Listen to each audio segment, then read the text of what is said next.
बहुत समय पहले राकेश और मीना एक छोटे से शहर में रहते थे। उनको एक रमन नाम का बेटा और रीना नाम की बेटी थी।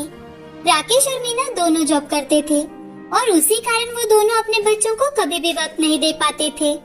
इसीलिए उनके बच्चे भी पढ़ाई में बहुत ज्यादा कमजोर थे। एक दिन स्कूल के प्रिंसिपल राकेश को कॉल करते हैं और राकेश से, राकेश, आपके बच्चों का पढ़ाई में बिल्कुल भी ध्यान नहीं है। उनको इस साल बहुत कम मार्क्स मिले हैं। अगर अगली बार भी ऐसा ही हुआ तो मैं दोनों को स्कूल से निकाल दूंगा। सर, हम दोनों जॉब करते हैं, इसलिए हम दोनों उनको वक्त ही नहीं दे पाते, लेकिन मैं आगे ध्यान रखूंगा। राकेश स्कूल से घर आते ही बच्चों को डांटने लगता है कि तभी मीना, क्या हुआ, क्या कहा प्रिंसिपल ने, और आप इतना डांट क्यों रहे हैं बच्चों को? रमन और रीना का रिपोर्ट कार्ड मिला है, ये देखो, दोनों को कितने कम मार्क्स मिले हैं। और अगर फिर से ऐसे ही मार्क्स मिले तो इनको स्कूल से निकाल दिया जाएगा। बच्चों, मैं ये क्या सुन रही हूँ? आप दोनों पढ़ाई क्यों नहीं करते? मैं हर रोज तुम लोगों को बता कर जाती हूँ कि पूरी पढ़ाई किया करो, समझाती हूँ ना? मीना, उनको डांटने से कुछ नहीं होगा। मुझे लगता है तुम अपना जॉब छोड़ दो और बच्चों पर ध्यान दो। क्या ये तुम बोल रहे हो राकेश? मैंने शादी करते वक्त ही तुम्हें बताया था कि मैं अपनी जॉब कभी नहीं छोड़ूंगी और आज भी मेरा वही फैसला है। मीना, लेकिन बच्चों की तरफ ध्यान कौन देगा? हम दोनों इतनी देर तक बाहर रहते हैं, उन पर भी थोड़ा ध्यान देना चाहिए ना? तुम कल ही उनके लिए नई ट्यूशन देखो और वहाँ पर जाकर वो पढ़ाई करेंगे, लेकिन मैं अपनी जॉब नहीं छोड़ सकती। तुम्हें जो सही लगे वो करो, मुझे कुछ नहीं पता। मीना गुस्से में अपने रूम में चली जाती है और दोनों बच्चे भी रूम में चले जाते हैं। तभी रमन, मीना, हमारे मम्मी पापा का तो हमारे लिए वक्त ही नहीं है, लेकिन हम दोनों हमेशा एक दूसरे के साथ रहेंगे, एक दूसरे का साथ देंगे। हाँ भैया। दोनों भाई बहनों को बहुत बुरा लगता है। वो एक दूसरे के गले लगते हैं और थोड़ी ही देर में वो अपने अपने बेड पर जाकर सो जाते हैं। अब एक दिन रीना अपने पापा से, पापा, अगले हफ्ते हमें छुट्टियाँ लग जाएंगी, तो हम चाहते हैं कि कुछ दिन दादा दादी के पास रहने जाए। आप हमें छोड़ दो ना वहाँ पर। ठीक है बेटा, अगर रमन भी तैयार है तो मैं तुम दोनों को अगले संडे ही छोड़ कर आता हूँ। बेटा, लेकिन तुम दोनों रहोगे ना दादा दादी के पास? हाँ माँ, आप स्कूल शुरू होने से पहले हमें लेने आ जाना। ठीक है। अगले ही संडे राकेश और मीना बच्चों को लेकर गांव में जाते हैं। बच्चे भी अपने दादा दादी से मिलकर बहुत ज्यादा खुश थे। बच्चों को छोड़कर राकेश और मीना शहर वापस आ जाते हैं। अब बच्चे अपने दादा दादी के साथ मजे से रहने लगते हैं। उनके आसपास के बच्चों के साथ जान पहचान हो जाती है और वो उनके साथ खेलने लगते हैं। खेलते खेलते एक दिन रीना और रमन गांव में घूमने जाते हैं। तभी उन्हें एक बहुत पुराना मकान दिखाई देता है। तो रमन रीना से, अरे रीना, ये देखो कितना पुराना मकान है, चलो हम अंदर जाकर देखते हैं। नहीं भैया, ये तो घर देखकर ही मुझे बहुत डर लग रहा है, मुझे नहीं आना अंदर। अरे डरो मत, मैं हूँ ना साथ। वैसे भी ऐसा मौका हमें फिर कभी नहीं मिलेगा। ठीक है, आप कहते हो तो चलिए। रमन और रीना दोनों दरवाजा खोलकर अंदर घुसते हैं, तो अंदर से कुछ बच्चे और टीचर की आवाज सुनाई देती है। वो अंदर जाकर देखते हैं तो सामने का नजारा देख डर जाते हैं। वहाँ पर उन्हें एक चुड़ैल टीचर भूतिया बच्चों को पढ़ाती नजर आती है।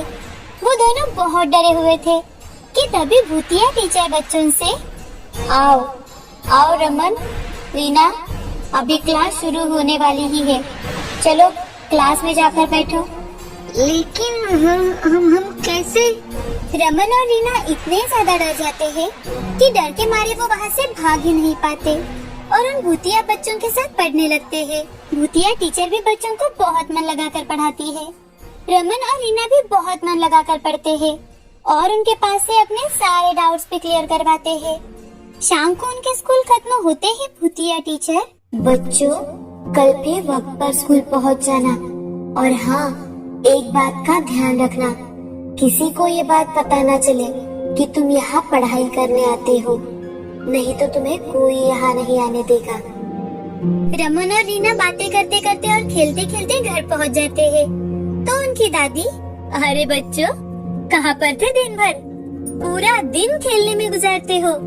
दादी, हम तो यहीं पर थे। हम बच्चों के साथ खेल रहे थे। घर पर बताकर जाना चाहिए बेटा। हम कितने चिंता में पड़ जाते हैं। अब रात के समय खाना खाकर दोनों बच्चे सो जाते हैं। दूसरे दिन सुबह जल्दी उठकर नहा धोकर तैयार होकर वो दोनों दोपहर होने का इंतजार कर रहे थे। अब दोपहर होते ही दोनों बच्चे खेलने जा रहे हैं, ये बताकर भूतों के स्कूल में जाते हैं। अब दोनों बच्चे हर रोज भूतिया स्कूल में जाने लगे और साथ ही साथ पढ़ाई भी करने लगे। एक दिन रीना, भैया ये तो भूतिया स्कूल है, लेकिन फिर भी यहाँ पर कितना अच्छा लगता है। और ये टीचर भी कितनी अच्छी पढ़ाती है। हाँ, मुझे भी पढ़ने में बहुत मजा आता है।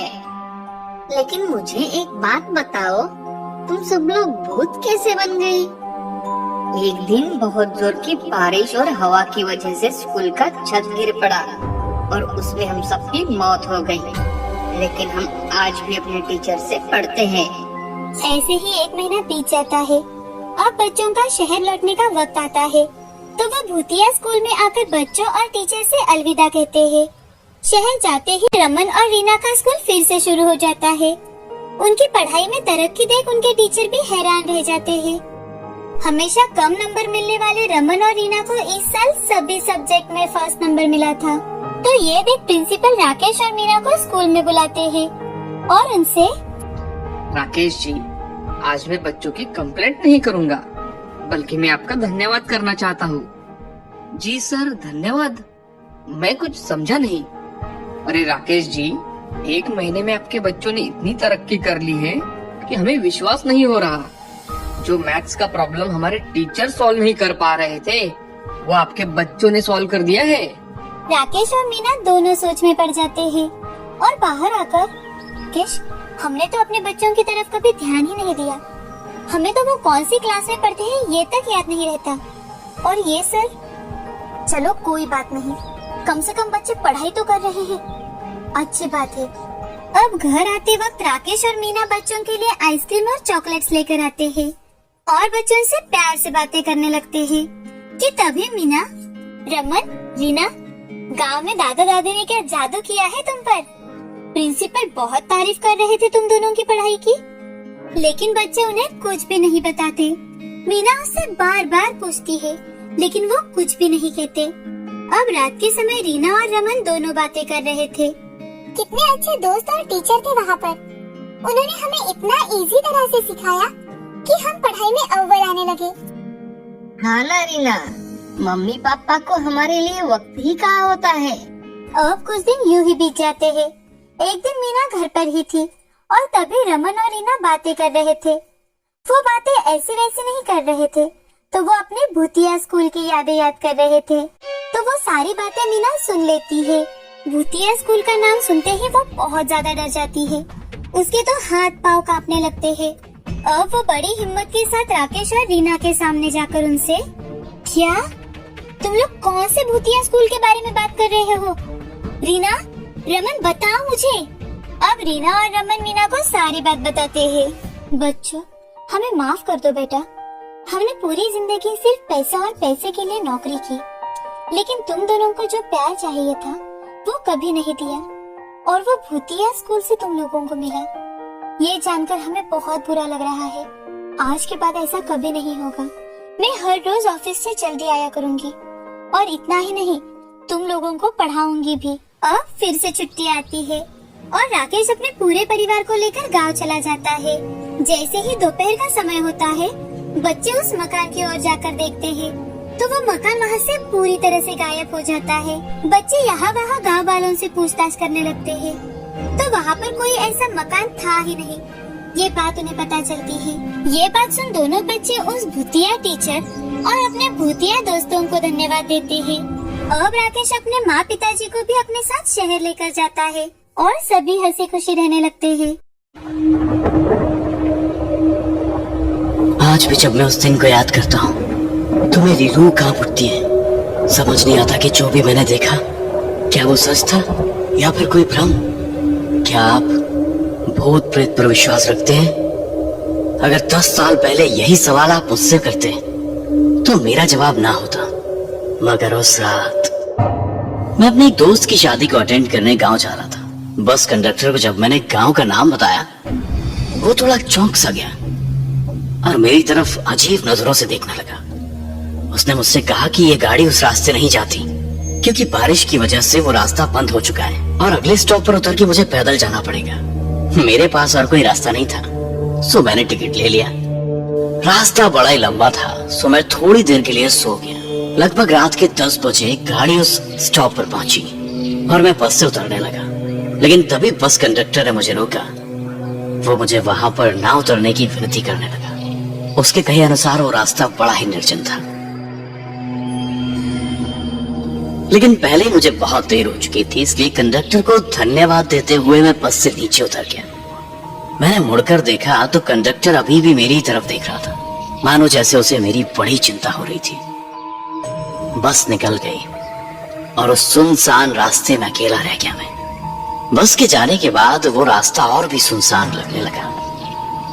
अंधेरा काफी घना था और मेरे पास टॉर्च भी नहीं थी, सो मैंने अपने मोबाइल की लाइट ऑन की और जंगल के रास्ते की ओर बढ़ गया। मैं थोड़ी दूर चला था कि अचानक बारिश शुरू हो गई। मैंने अपना छाता निकाला और मोबाइल की धुंधली सी रोशनी में आगे बढ़ने लगा, लेकिन अचानक मेरे मोबाइल की टॉर्च बंद होने लगी। मेरा मोबाइल स्विच ऑफ हो गया। रह रहकर मुझे कंडक्टर की बातें याद आ रही थी। मैं अपने आप को कोसने लगा, काश मैंने उसकी बात मान ली होती, लेकिन अब मेरे पास कोई चारा नहीं था। मैंने हिम्मत बांधी और आगे बढ़ने लगा। तभी किसी लड़की की आवाज मेरे कानों पर आई। क्या आप गांव की तरफ जा रहे हैं? वो लड़की बहुत ही सुंदर थी। उसके बाजू में एक बूढ़ा सा आदमी हाथ में लालटेन लिए हुए खड़ा था। मैंने उसकी आंखों में देखा और मैं एकदम सहम सा गया। उसकी आंखें मुझे बड़ी अजीब ढंग से घूर रही थी। चलो बाबूजी, साथ में चलते हैं। बिना कुछ कहे मैं उनके साथ चलने लगा। मुझे एक बात बड़ी अजीब लगी। इतनी बारिश हो रही थी, लेकिन उनके पास छाता नहीं था। उस बूढ़े आदमी ने अपने पूरे बदन पर एक कंबल लपेट लिया था और वो लड़की तो बारिश में पूरी भीग चुकी थी। मैंने उसकी तरफ देखा। सच में वो बहुत ही सुंदर थी। जी आप चाहे तो मेरा छाता ले लीजिए। मैंने उस लड़की से गुजारिश की। जी नहीं, उसकी कोई जरूरत नहीं। और इतना कहकर वो मेरे पास आई और मेरे साथ एक ही छाते में चलने लगी। सच कहिए तो मुझे ये रात बड़ी अच्छी लगी थी, लेकिन जैसे ही छाता पकड़ने के लिए उसने मेरे हाथों को छुआ, मैं चौंक गया। क्या हुआ? उसने मुझसे पूछा। जी जी, वो आपके हाथ बहुत ही ठंडे थे। लड़की मुस्कुराई। जी हाँ, वो आज बारिश बहुत ज्यादा है ना, शायद इसलिए। उस खूबसूरत लड़की के साथ एक ही छाते में चलते हुए मैं रोमांचित हो रहा था। अब गांव नजदीक आ गया था।